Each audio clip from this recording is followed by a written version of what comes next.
The arts especially address the idea of aesthetic experience.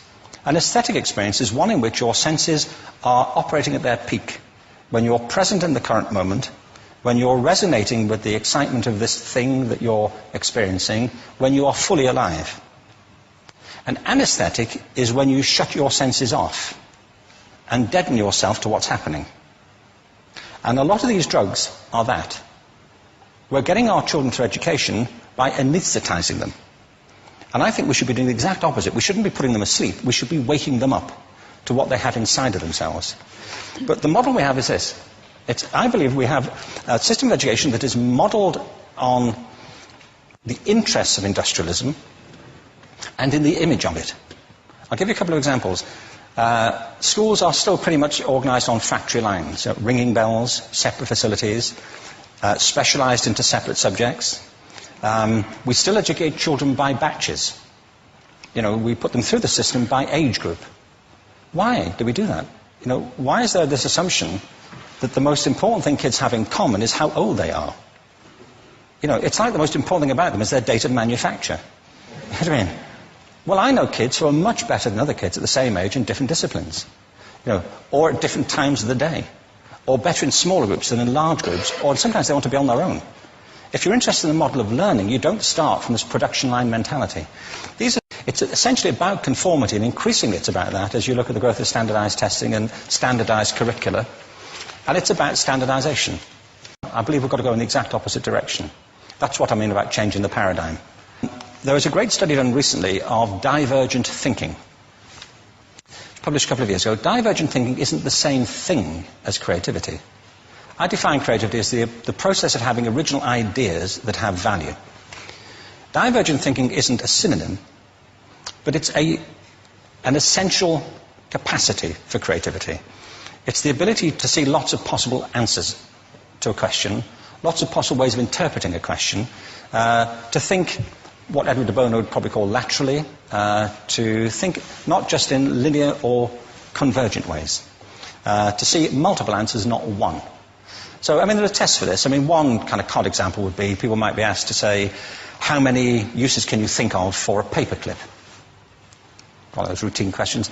Most people might come up with 10 or 15. People who are good at this might come up with 200. And they do that by saying, well, could the paperclip be 200 foot tall and be made out of foam rubber? Does it have to be a paperclip as we know it, Jim? Now, there are tests for this, and they gave them to 1,500 people. This is in a book called Breakpoint and Beyond. And on the protocol of the test, if you scored above a certain level, you'd be considered to be a genius at divergent thinking. Okay? So my question to you is, what percentage of the people tested, of the 1,500, scored at genius level for divergent thinking? Now, you need to know one more thing about them. These were kindergarten children. So what do you think? What percentage at genius level? 80. 80, okay. 98%. Now, the thing about this was it was a longitudinal study. So they retested the same children 5 years later, ages of 8 to 10. What do you think? 15? They retested them again 5 years later, ages 13 to 15. You can see a trend here, can't you? Now, this tells an interesting story, because you could have imagined it going the other way, couldn't you? You start off not being very good, but you get better as you get older. But this shows two things. One is we all have this capacity, and two, it mostly deteriorates. Now, a lot of things have happened to these kids as they've grown up. A lot. But one of the most important things that happened to them, I'm convinced, is that by now they've become educated.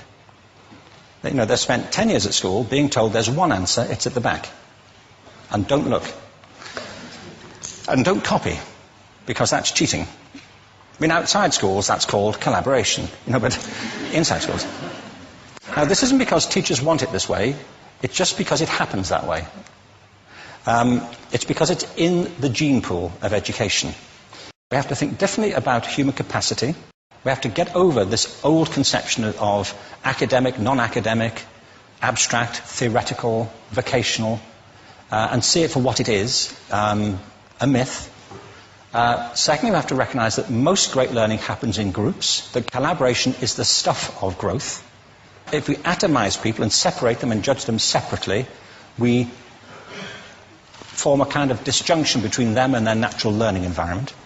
And thirdly, it's crucially about the culture of our institutions, the habits of the institution and the habitats that they occupy.